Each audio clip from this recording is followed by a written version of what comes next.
Hello everyone, मैं हूं अदील अहमद, आपकी खिदमत में हाजिर हूं। तो चलते हैं जी, स्टार्ट करते हैं विदाउट वेस्टिंग टाइम आज का हम अपना काम के।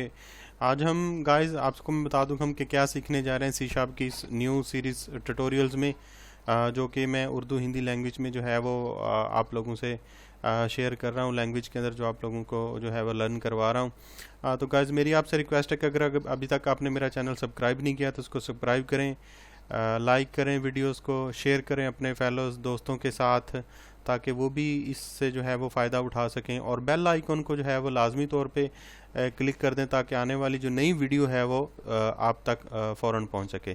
चलते हैं जी, स्टार्ट करते हैं। सबसे पहले जी मेरे पास ये मैंने टास्क बार में पिन किया हुआ है माइक्रोसॉफ्ट विजुअल स्टूडियो, इस पर मैंने क्लिक किया।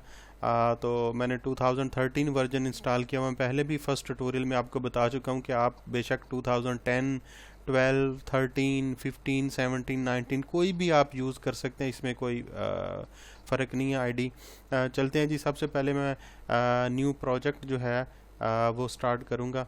न्यू प्रोजेक्ट स्टार्ट करने के बाद मैंने आपको बताया था कि अभी तक हम सिर्फ कंसोल बेस के ऊपर काम कर रहे हैं। तो आज जो हमने सीखने हैं टॉपिक्स वो if else, multiple if else और उसके अलावा स्विच स्टेटमेंट सीखेंगे, और उसी के साथ हम रिलेशनल्स ऑपरेटर का जो है इस्तेमाल भी सीखेंगे। तो बहुत ही इंटरेस्टिंग जो है आज का लेक्चर है। Hopefully you will be learn very interesting. चलें जी, स्टार्ट करते हैं। सबसे पहले मैं क्या करता हूँ कि इसका एप्लीकेशन का नेम देता हूँ जी। एप्लीकेशन का नेम मैंने दे दिया जी कंट्रोल स्टेटमेंट। ये जी मैंने कंट्रोल स्टेटमेंट के नाम से जो है इस प्रोजेक्ट का, सॉरी सी मिसिंग है जी, ये मैंने स्टार्ट पे C bill control statement okay करते हैं जी। ये मैंने नया project console base C sharp में क्रिएट करने जा रहा हूँ। इसमें जो है जी हमने क्योंकि लास्ट मैंने बताया था कि गाइस आप सी प्लस प्लस पहले सीखी हुई है, सी शार्प से, जावा से लर्न अगर आप बेसिक तौर पे भी सीखना चाहते हो तो आप सीख सकते हैं, इसमें कोई वो इतना ज़्यादा इशू नहीं है। तो चलते हैं जी, स्टार्ट करते हैं। सबसे पहले जी यहाँ पे मैं क्या करता हूँ कि एक मैं डबल टाइप का एक वेरिएबल डिक्लेयर करता हूँ यहाँ पे, और उसका मैं नेम रख देता हूँ जी मार्क्स। ठीक है जी। और उसके बाद मैं यहाँ पे एक मैसेज प्रिंट करवाता हूँ कंसोल डॉट, यूज़र से जो है जी वो हम राइट लाइन, देखें ये नीचे आ रहा है कंसोल डॉट राइट लाइन। मैं यूज़र को जो है यहाँ पे जी एक मैसेज दूंगा कि इंटर योर टोटल मार्क्स, कि आप जो है वो अपने टोटल मार्क्स इंटर करवाएं। ये देखिए मार्क्स वेरिएबल मैंने डिक्लेयर किया हुआ, जब तक आप इसको इस्तेमाल नहीं करेंगे तो ये ग्रीन जो है अंडरलाइन रहेगा। तो फिर अब जो है मैंने क्या करवाना है कि मार्क्स को वैल्यू इनपुट करवानी है थ्रो कीवर्ड। हमने लास्ट ट्यूटोरियल में देखा कि किस तरह वैल्यू जो है वो हम इनपुट करवाते हैं। तो मार्क्स असाइन, इसको जो है जी मैं डबल डॉट पार्स, ये मैं मेथड यूज़ करता हूँ। लास्ट पे हमने कन्वर्ट डॉट टू का मेथड था, मैं दोनों का आपको इस्तेमाल बता देता हूँ ताकि जो है वो आप इससे फेमिलर हो जाएं। तो यहाँ पे कंसोल डॉट रीड लाइन का जो मेथड है जी वो हम इस्तेमाल करेंगे थ्रो कीबोर्ड इनपुट लेने के लिए यूज़र से। तो गाइज आपने देखा कि मैंने ये मैसेज दिया कि इंटर यूर टोटल मार्क्स, आप अपने टोटल मार्क्स इंटर करवाएं। तो ये वाला मेथड यूज़र से इनपुट लेगा, लेने के बाद ये डबल डॉट पार्स इसको डबल में कन्वर्ट, क्योंकि जो इनपुट लेते हैं वो स्ट्रिंग फॉर्म में होता है थ्रो कीबोर्ड, तो ये डबल में कन्वर्ट करेगा। डबल में कन्वर्ट करने के बाद, क्यों हम डबल में कन्वर्ट कर रहे हैं, क्योंकि हमारा मार्क्स वेरिएबल जो है वो डबल टाइप का है। अगर ये मार्क्स वेरिएबल इंटीजर टाइप का होता तो मैं यहाँ पे इंट डॉट पार्स लिखता। अगर ये मार्क्स वेरिएबल फ्लोट टाइप का होता तो यहाँ पे मैं फ्लोट डॉट पार्स लिखता। तो इसीलिए जो है मैंने डबल में लिखा। वो अब मार्क्स में जो है इसमें वैल्यू आ चुकी है। अब हम मैं नेक्स्ट क्या करूँगा कि मैंने आपको बताया था कि हमने रिलेशनल्स ऑपरेटर्स का भी इस्तेमाल साथ साथ सीखना है, इफ़ एल्स का भी। तो सबसे पहले जी इफ़ स्टेटमेंट सिंपल को देखते हैं। मैं इफ़ लगाता हूँ, कंट्रोल स्टेटमेंट है जी। इफ़ के अंदर मैं लिखता हूँ कि इफ़ मार्क्स, रिलेशनल ऑपरेटर ये जी ग्रेटर देन का मैंने साइन जो है वो यूज़ किया। इफ़ मार्क्स जो है वो ग्रेटर देन क्या होते हैं, 40 से अबव होते हैं। तो यहाँ पे जो है जी मैसेज क्या प्रिंट करवा दे, कंसोल डॉट राइट लाइन। तो कंसोल डॉट राइट लाइन के अंदर जो है वो इनपुट करवा दे कि यू आर पास। ये लीजिए सिंपल मैंने इफ़ स्टेटमेंट का इस्तेमाल किया। इसके देखें मैंने पैरेंथेसिस वगैरह कोई नहीं लगाई। तो चलते हैं जी, यहाँ से सेव करते हैं। सेव करने के बाद मैं इसको क्या करता हूँ, यहाँ पे स्टार्ट करता हूँ कि इसका आउटपुट क्या आता है आपके सामने गाइस। तो देखें वो कह रहा है कि इंटर यूर टोटल मार्क्स, कि अपने मार्क्स टोटल इंटर करें। मैंने जी अपने टोटल मार्क्स इसको 70 इंटर करवा दी। इंटर करवाने के बाद फिर मैंने कीबोर्ड से इंटर प्रेस किया तो आ रहा है जी यू आर पास आया, क्योंकि स्क्रीन को स्टे नहीं किया कंसोल, क्योंकि हमने भूल गए हैं जी, हमने console dot, if you remember console dot read की जो है वो हमें लाजमी तौर पे एंड पे लगाना पड़ता है फॉर स्टे स्क्रीन। आउटपुट में जो स्क्रीन आती है उसको अगर हम चाहते हैं कुछ देर के लिए ठहरे, तो चल जी स्टार्ट करते हैं दोबारा से। तो वो मार्क्स रिक्वायर कर रहा है, तो मैंने इसको 50 मार्क्स जो इंटर कर दिए हैं। 50 इंटर करने के बाद फिर मैं कीबोर्ड से इंटर प्रेस कर रहा हूँ, तो देखिए मैसेज मुझे आ रहा है यू आर पास, कि आप पास हैं। अच्छा गाइज, मैं इसको यहाँ से टर्मिनेट कर रहा हूँ। अगर फॉर एग्जाम्पल मैं दोबारा से सेव करने के बाद फिर इसको स्टार्ट करता हूँ, अब फिर मुझसे मार्क्स रिक्वायर कर रहा है, मैं इसको 30 मार्क्स दे रहा हूँ। 30 देने के बाद मैं इंटर करता हूँ, तो मुझे वो कोई आउटपुट नहीं दे रहा। इसका ये मतलब है कि अगर, तो इफ़ का मतलब होता है अगर, इफ़ अगर मार्क्स, इस वेरिएबल के अंदर जो वैल्यू थी वो मैंने 30 दी है। कंपैरिजन किससे कर रहा हूँ मैं, इस 40 से कर रहा हूँ। अब देखो 30 क्या, 30 जो है वो 40 से बड़ा है, कभी भी बड़ा नहीं हो। 30 जो है वो 40 से छोटा है, ठीक है। तो ये अगर ये कंडीशन ट्रू होती है तो फिर ये स्टेटमेंट, ये वाला जो आउटपुट है you are pass print out होता। जब मैंने पहले 70 दिया या 50 दिया, तब तो देखें 70 भी जो है वो 40 से बड़ा है, 50 भी जो है वो 40 से ग्रेटर है, इसलिए जो है वो मैसेज आउटपुट यू आर पास आ रहा था। जब मैंने इसको 30 दिया, इस वेरिएबल को असाइन की, 30 जाहिर है लेस देन है 40 से, तो ये वाली लाइन जो है वो एग्जीक्यूट नहीं हो रही। तो ये आपको समझ आना चाहिए कि जब तक ये वाली कंडीशन ट्रू नहीं होगी तो उसके बाद आने वाली लाइन कभी भी एग्जीक्यूट नहीं होगी। अगर ये कंडीशन ट्रू होती है, मतलब मार्क्स जो हैं वो 40 से ज़्यादा होते हैं, मतलब 41 होते हैं, 41 होते हैं या 42 या ग्रेटर होते हैं, फिर जो है ये वाला मैसेज हमें मिलेगा, अदरवाइज मैसेज नहीं मिलेगा। ये था जी सिंपल इफ़ का स्टेटमेंट का। अब मैं इफ़ एल्स का दिखाता हूँ जी।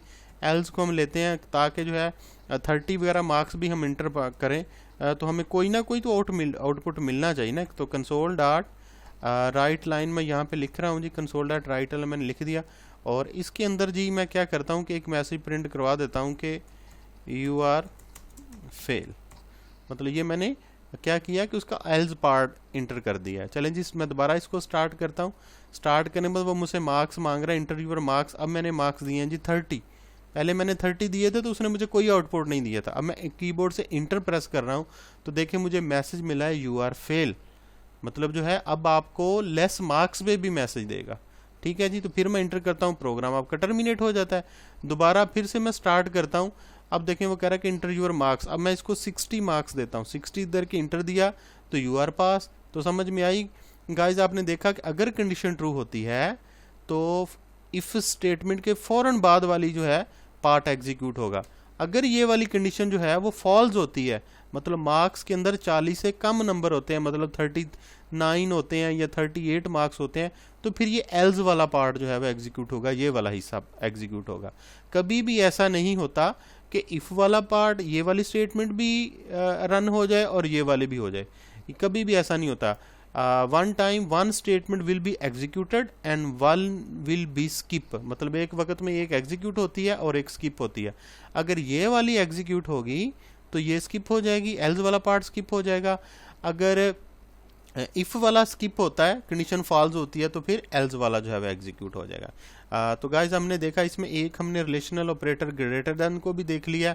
अब ग्रेटर देन के साथ अगर गाइज मैं यहाँ पे इक्वल का साइन भी लगा देता हूँ, सॉरी ये देखें जी, अब पहले ये 41 को लेगा, 40 को नहीं ले रहा था। फॉर एग्जांपल 40 लेगा तो वो अब 40 और 41 को भी 40 को भी कंसीडर करना, मतलब मार्क्स 40 हो या 41 हो, फिर हमें वो यू आर पास का मैसेज देगा। अगर फॉर एग्जांपल मैंने पहले ग्रेटर देन का लगाया हुआ था तो वो 40 को भी उसने, अगर मैं पहले उसको 40 देता तो उसने एल्स वाला पार्ट ही एग्जीक्यूट करवाना था।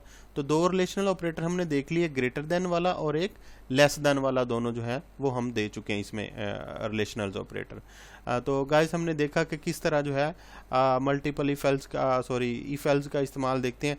आगे बढ़ते हैं जी।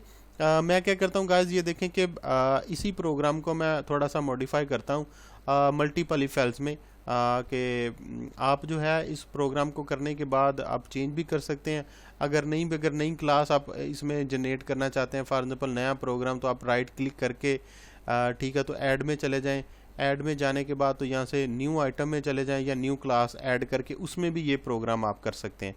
तो उसमें आपको मैन्युअली तौर पे ये public static void main method भी ऐड करना होगा। जब तक आप इस क्लास को ऐड नहीं करेंगे तो वो आपका मेन मेथड, क्योंकि नई क्लास होगी उसमें मेन मेथड नहीं होगा, तो आपको मेन मेथड जो है उसमें एग्जीक्यूट शामिल करना होगा। तो चलते हैं जी, मैं क्या करता हूँ कि इस इफ एल्स वाले पार्ट को आप इससे फेमिलियर हो चुके हैं, थोड़ा सा रिमूव करता हूँ।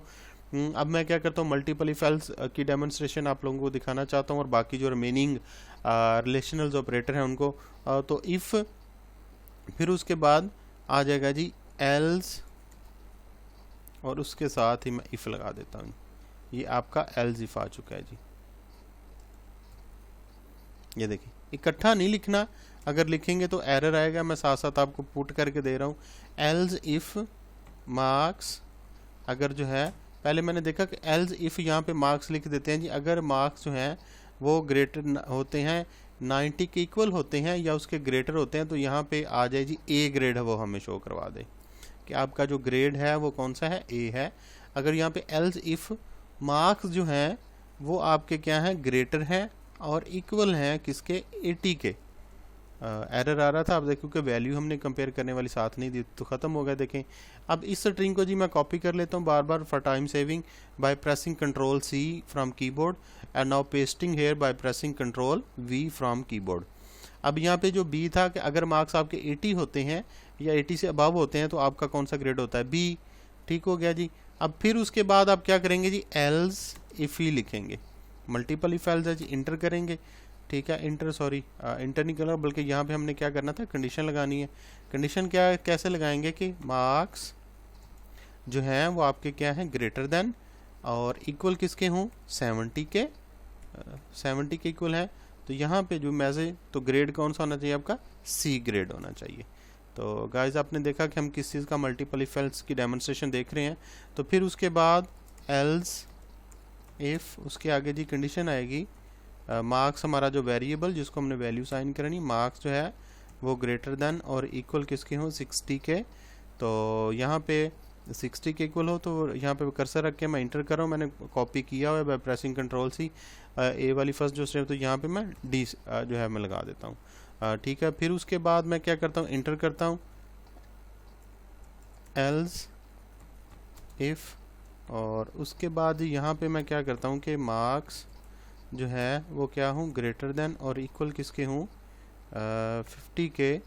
तो इंटर करते हैं जी, कंट्रोल V मैंने कॉपी किया हुआ है। तो यहाँ पे क्या करते हैं जी, मैं D की जगह पे E ग्रेड लगा देता हूँ।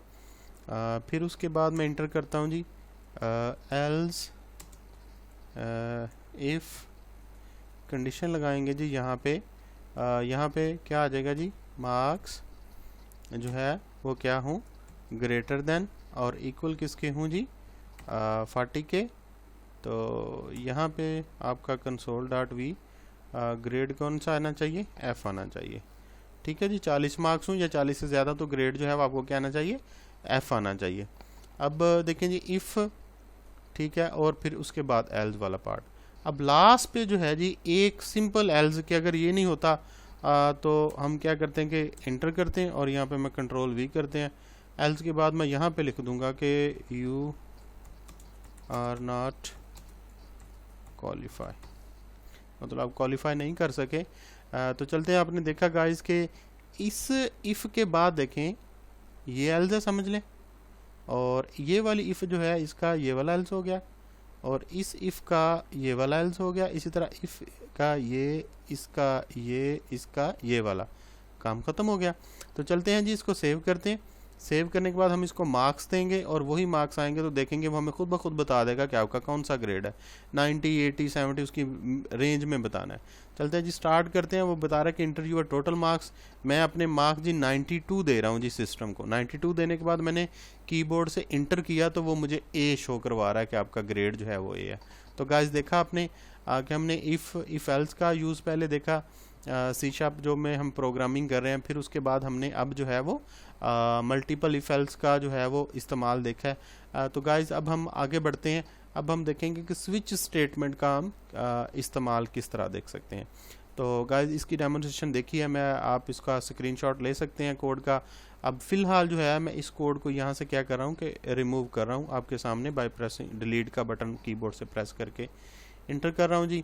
अब यहाँ पे मैंने क्या करना है कि स्विच कीवर्ड लगाऊंगा यहाँ पे स्विच, वही प्रोग्राम ऊपर से मैंने वो सेम डबल मार्क्स वाला ही रहने दिया। स्विच का मैंने लगाया और उसके अंदर ये मार्क्स जो है जी मैं पास करवा देता हूँ। ये ले वही प्रोग्राम है ताकि टाइम भी सेव हो, आप लोगों को समझ भी आ जाए उसी एग्जांपल से, ताकि आने वाले वक्त में हमें कहीं पे ज़रूरत पड़ती है तो। अच्छा गाइस देखें कि कहता है कि अ स्विच एक्सप्रेशन और case label must be a bool character string integral enum और कॉरस्पॉन्डिंग मल्टीपल टाइप। मतलब वो कह रहा है कि आपका जो वेरिएबल है जो स्विच में पास कराया वो डबल टाइप का है, मतलब और स्विच स्टेटमेंट में जो है वो आप डबल या फ्लोट को पास नहीं करवा सकते। कौन कौन सी पास करवा सकते हैं? बूलियन कह रहा आप पास करवा सकते हैं, करैक्टर करवा सकते हैं, स्ट्रिंग पास करवा सकते हैं, एनिमरेशन करवा सकते हैं, ठीक है, नल लेबल को वैल्यू है तो वो पास करो, लेकिन फ्लोट और डबल नहीं ले रहा। अब मैं क्या करता हूँ कि इसकी डाटा टाइप चेंज करता हूँ इसी की। फॉर एग्जाम्पल मैं यहाँ पे इंट लिख देता हूँ, ये ले। अब आप देखेंगे गाइस के अब यहाँ पे आ गया, क्योंकि यहाँ पे डबल की जगह पे हमने क्या करना है इंट वेरिएबल लिखें, क्योंकि इसको अब इंट में कन्वर्ट करना था, क्योंकि इसकी डाटा टाइप हमने चेंज की थी मार्क्स की, इंटीजर की थी, तो इस तरह इंट डॉट पार्स भी करना। देखें ये एरर इस पे ऑटोमेटिक ख़त्म हो गया। अब इसमें गाइस ये भी चलो आपका कंसेप्ट क्लियर हो जाएगा, ये बात सामने आ गई कि स्विच स्टेटमेंट के अंदर जो है वो हम फ्लोट या डबल वैल्यूज़ को पास नहीं करवा सकते। कौन कौन सी करवा सकते हैं वो मैं पहले बता चुका हूँ। तो अब चलते हैं जी, अब हम क्या करेंगे, केस बनाएंगे स्विच स्टेटमेंट के अंदर। क्योंकि इसमें वैल्यू न्यूमेरिक आप ऐड करेंगे तो न्यूमेरिक की ज़ाहिर सी बात है इसमें जो है वो आप केस इंटर करेंगे। तो सबसे पहले जो है केस जो है वो मैं 90 का, क्योंकि मार्क्स हैं तो उसके बाद ही हम कॉलन पुट करेंगे। कॉलन पुट करने के बाद केस 90 आ गया। और यहाँ पे जो है अब देखें जी, control can not fall through one case label to another, मतलब जो है वो कहता है कि आप एक के बाद दूसरे ने तो स्टार्ट करते हैं। केस मैंने जो है 90 लगा दिया। अब इसके बाद जो है आपने कुछ आउटपुट स्टेटमेंट भी लिखनी है, कंसोल डॉट राइट लाइन। अब इसके अंदर आप मैसेज लिख देंगे डबल कोटेशन के अंदर यू आर पास, ठीक है जी। और उसके बाद हम यूज़ करेंगे जी ब्रेक का कीवर्ड, ये लें, ब्रेक के बाद सेमीकोलन आ जाएगा। इसको मैं सेव करता हूँ। तो अब देखें यहाँ पे एरर आ रहा था, क्योंकि जब तक इसको कंप्लीट नहीं किया था तो एरर वो केस के ऊपर आ रहा था। अब मैंने जो है अब देखें ज़रा, ये मेरा एक केस के, अगर आपके मार्क्स के अंदर आप 90 देते हैं तो यू आर पास का आपका मैसेज मिल जाएगा। सॉरी, यू आर पास या यू आर ग्रेड आना था, हमने ग्रेड लिखना था, your grade is A, ठीक हो गया जी। अब मैं क्या करता हूँ, इसको मैं कॉपी कर लेता हूँ by pressing control C. Keyboard से मैंने प्रेस किया जी, कंट्रोल सी, इंटर किया मैंने। अब मैं क्या कर रहा हूँ कि कीबोर्ड से कंट्रोल वी प्रेस करके इसको पेस्ट कर दिया। अब यहाँ पे केस 90 था। अब एरर क्यों आ रहा है? क्योंकि केस 90 मैं पहले बना चुका हूँ, कहता है कि वैल्यू को चेंज करें। अब मैं क्या करूँ, यहाँ पे एक 80 का केस बना देता हूँ, ठीक है। और यहाँ पे ग्रेड क्या कर देता हूँ, अब बी कर दिया मैंने, ठीक है, ऑटोमेटिक आ गया। फिर क्या करते हैं, इंटर करते हैं। फिर कीबोर्ड से क्या करते हैं जी, कंट्रोल वी करके कॉपी पेस्ट करते हैं, ठीक है। अब यहाँ पे फिर वैल्यू चेंज करेंगे। अब कौन सी कर देंगे जी, 70। और यहाँ पे ग्रेड क्या आ जाएगा आपका, सी ग्रेड आ जाएगा, ठीक हो गया। अच्छा, उसके बाद फिर मैं सॉरी इंटर से ऊपर करना था, क्योंकि ब्रेक हर जो है वो केस के बाद आती, इंटर करें। फिर उसके बाद ही मैंने कंट्रोल वी किया। अब 70 के बाद यहाँ पे जो 60 का मैंने केस लगा दिया। और यहाँ पे ग्रेड मैंने कौन सा लगा दिया, डी ग्रेड लगा दिया। नहीं, यहाँ तक करते हैं जी। आप इसको फर्दर भी एक्सपेंड कर सकते हैं। मैं इसको वाइंड अप करता हूँ जी। उसके बाद क्या करते हैं, एक केस आपने ऐसा बनाना जो डिफ़ॉल्ट होगा, इसमें स्विच में यूज़ होता है। यहाँ पे कॉलन आता है। कॉलन के बाद क्या करेंगे कि यहाँ पे आप लिखेंगे कंसोल डॉट राइट लाइन, और इसके बाद लास्ट पे जो है वो आप डबल कोटेशन में लिख देंगे कि यू आर फेल, या रॉन्ग वैल्यू लिख दें या फेल लिख दें। कोई भी जो है स्ट्रिंग आप इसमें पास करवा सकते हैं। अब देखें जी, डिफ़ॉल्ट में वो कह रहा है कि can not control fall through from one case label default to another, मतलब जो है वो कहता है कि एक से दूसरे में जो है वो आप इसको मूव नहीं कर सकते। तो ये देखें इसमें एरर आ रहा है कि जब तक आपने 60-70 किया है तो डिफ़ॉल्ट जो है उसके बाद आप इसको इस्तेमाल जो है वो नहीं कर सकते, मतलब उसको जो है वो आप उतने ही उसमें आप बना सकते हैं उसके। फॉर एग्ज़ाम्पल जैसे 60 का केस था तो आपने डी स्टेटमेंट दी, फिर उसके बाद ब्रेक लगा दी, फिर उसके बाद डिफ़ॉल्ट आ गया, मतलब इस तरह जो है वो आप सेपरेट भी इसको कर सकते हैं। तो चलते हैं जी, इसको हम क्लोज़ करके देखते हैं with in parenthesis bye pressing control x. मैं इंटर कर रहा हूँ, यहाँ पे इंटर किया और फिर उसके बाद इंटर करें, यहाँ पे पेस्ट कर दिया। अभी ये एरर है, कहता है control can not fall through come from one label default to another, मतलब एक लेबल से जो है वो आप दूसरे लेबल में आप कहता है कि नहीं जा सकते। चलें जी, इसको हम रिमूव कर देते हैं फ़िलहाल। तो इसको क्या कहते हैं, मैं इसकी डेमोन्स्ट्रेशन आपको दिखा दूं, कंप्लीट करके सेव करते हैं जी। सेव करने के बाद इसको क्या करते हैं, स्टार्ट कर देते हैं। अब देखिए वो मुझे टोटल मार्क्स रिक्वायर कर रहा है, तो 80 जो है वो मैंने मार्क्स लिए इंटर किया तो यूर ग्रेड इज़ बी दे रहा है, ठीक हो गया। अच्छा, उसके बाद अगर फॉर एग्जांपल मैं इसको क्योंकि हमने केस जो है वो 60 तक बनाया हुआ, अगर मैं 50 दे रहा हूँ, सॉरी उसने होना था, दोबारा मैं स्टार्ट करता हूँ, और वो मार्क्स रिक्वायर करा तो उसको मैं 50 वैल्यू दे रहा हूँ। उसके बाद मैं इंटर करता हूँ तो वो मुझे कोई आउटपुट नहीं दे रहा, मतलब डिफ़ॉल्ट पे जो है वो एरर दे रहा है। हालांकि डिफ़ॉल्ट हमारे लिए वही होता है कि अगर फॉर एग्जांपल ऐसी वैल्यू जो आपने इंटर नहीं की, ठीक है, तो वो जो है वो कह लें कि उसके बाद जो है वो एग्जीक्यूट, जैसे 50 का हमने केस नहीं बनाया, 40 का नहीं बनाया, 30 का, तो वो डिफ़ॉल्ट वाली वैल्यू जो है उस एरर को हैंडल करने के लिए जो है वो स्विच में इस्तेमाल की जाती है।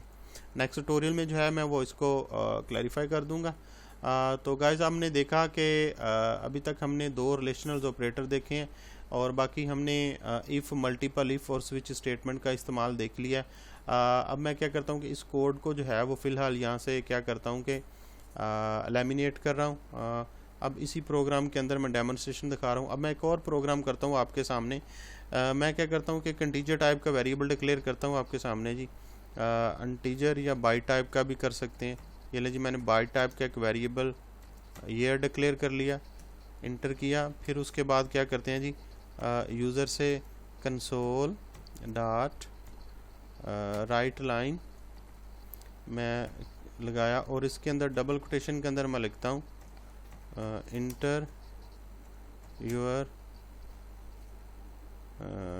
वैल्यू, कि अपनी वैल्यू जो है वो इनपुट करवाएं जिस तरह हमने लास्ट प्रोग्राम ने किया था। फिर उसके बाद क्या करेंगे, यहाँ पे ईयर आ जाएगा, ठीक है जी, और इसको साइन करवाएंगे और यहाँ पे लिखेंगे बाइट डॉट पार्स, क्योंकि अब बाइट वैल्यू है, बाइट डाटा टाइप है, तो अब देखें बाइट डॉट पार्स मैंने लिखा है। और इसके अंदर जो है यूज़र से इनपुट लेने के लिए जो बिल्ट इन मेथड है कंसोल डॉट रीड लाइन, उसका हम इस्तेमाल करेंगे। ये देखिए कंसोल डॉट रीड लाइन मैंने इस्तेमाल कर लिया। तो अब जो है वो मैंने आपको दिखाया कि यूज़र से वैल्यू लेंगे, वैल्यू लेने के बाद फिर क्या करेंगे, इनपुट कर देंगे।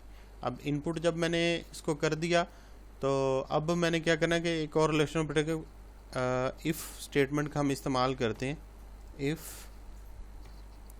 ये मतलब ये जो है उसको जो है जी हम रिमाइंडर लगाएं 4 पे और वो इक्वल हो 0 के, ठीक है। मगर अगर ईयर को 4 पे डिवाइड करते हैं, ठीक है जी, अगर वो ना भी लगाएं तो यहाँ पे आ जाएगा जी कंसोल डॉट राइट लाइन, आज पे सेमीकोलन आ गया और इसके अंदर जी आप मैसेज लिख देंगे लीप ईयर का, कि ईयर जो है लीप ईयर है। तो आप जो है वो आपके पास जो ऑलरेडी प्रोग्राम है जावा के हैं, C++ लैंग्वेज के हैं, अब उनको सबको ट्राई करके देखें। आप इसको जो है वो इसमें सॉल्व भी कर सकते हैं। मैं यहाँ से इसको सेव करता हूँ, सेव करने के बाद ये स्टार्ट करता हूँ। तो गाइस अब इंटरव्यूअर वैल्यू मांग रहा है। फॉर एग्जांपल मैं जैसे अभी हमारा 2020 चल रहा है, तो ये मैं इसको इंटर करता हूँ, तो उसने इंटर कर दिया, उसने तो मुझे दिखा दिया, वो यहाँ पे दे रहा, कहता है कि वैल्यू जो है वो आप दे रहे हैं वो टू लार्ज है, मतलब बाइट उसको टैकल नहीं कर पा रहा। ठीक है, तो मतलब देखें कि उसकी इतनी कैपेसिटी नहीं है, तो यहाँ से फॉर एग्जांपल हमें क्या करना पड़ेगा, बाइट की जगह पे इंट देना पड़ेगा, ताकि वो जो मैंने 2020 उसको दी थी वैल्यू उसको टैकल कर सके। ये लें जी, मैंने इंटीजर दे दिया, इसको इंट डॉट पार्स करके इसको सेव करते हैं। अब मैं दोबारा स्टार्ट करता हूँ। अब देखें जी, इसी तरह जो है जब आपके पास एरर आएंगे तो देन ही जो है वो लैंग्वेज की लर्निंग होगी। ऐसा कभी भी नहीं होता कि आप प्रोग्राम करते जाएं सारे ठीक होते जाएं तो आप उसे लर्न होगे। जितने ज़्यादा एरर आएंगे आप उतना ही ज़्यादा इस लैंग्वेज को सीखें। देखिए मैंने 2020 दिया, उसकी डाटा टाइप चेंज की तो अब क्लियर का मैसेज जो है वो मुझे आ चुका है।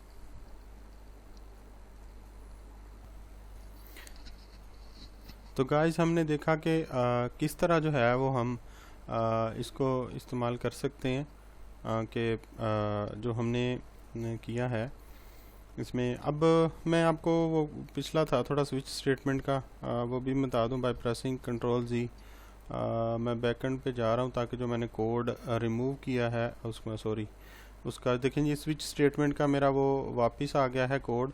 तो यहाँ पे जो हमारे पास एरर आ रहा था 60 तक हमने बनाए थे, तो मैं डिफ़ॉल्ट वाला जो था वो आपको दिखा रहा था एक। तो डिफ़ॉल्ट कीवर्ड लगाएं जी, उसके बाद आप कर दें कंसोल डॉट राइट लाइन। इसमें मैंने आपको बताया था कि अगर फॉर एग्जांपल मार्क्स हमने देखे ना केस बनाए 60 तक, अगर मार्क्स को 50 दे देता है, अगर फॉर एग्जांपल 40 दे देता है, तो फिर तो हमें कोई आउटपुट मिलना चाहिए ना, जैसे एल्स वाला था कि आप फेल हैं या पास हैं। तो डिफ़ॉल्ट में आ जाएगा for example you input wrong value, मतलब जो आप जो है वो वैल्यू इनपुट, तो उसके बाद जो है यहाँ पे भी हम ब्रेक का कीवर्ड जो है वो इस्तेमाल करेंगे। तो सेव करते हैं, देखिए जी वो एरर ख़त्म हो गया। तो अगर आप उसके अलावा फॉर एग्जांपल दूसरा इसी वजह से एरर आता है कि डिफ़ॉल्ट के बाद ब्रेक हम कीवर्ड नहीं लगा रहे थे, तो स्टार्ट करते हैं दोबारा से। मैं आपको इसकी डेमोन्स्ट्रेशन, फॉर एग्जांपल मैं इसको मार्क्स 50 देता हूँ, 50 देने के बाद मैं इंटर करता हूँ तो वो दिखा देगा यूर इनपुट रॉन्ग वैल्यू, मतलब आपने जो है वो वैल्यू बिल्कुल गलत इनपुट किया है। तो गाइस देखा आपने कि हमने जो है आज काफ़ी सारे रिलेशनल उसका इफ़, मल्टीपल इफ़, उसके अलावा इफ़ एल्स स्विच स्टेटमेंट का इस्तेमाल देखा, जो इक्वल था हमने रिलेशनल ऑपरेटर उसका इस्तेमाल देखा, लेस देन ग्रेटर देन का इतना ज़्यादा फ़र्क नहीं है, उसी साइन को सिर्फ चेंज करेंगे। फॉर एग्जांपल यहाँ पे फॉर मार्क्स जो है ये ग्रेटर देन का था और ये आप इसको लेस देन का इस्तेमाल कर लें तो वो इतना ज़्यादा इशू नहीं है। लेस देन, ग्रेटर देन और इक्वल, ये सारा total number of 6 relational operator थे। मिलते हैं जी नेक्स्ट ट्यूटोरियल में, तब तक के लिए अल्लाह हाफिज़।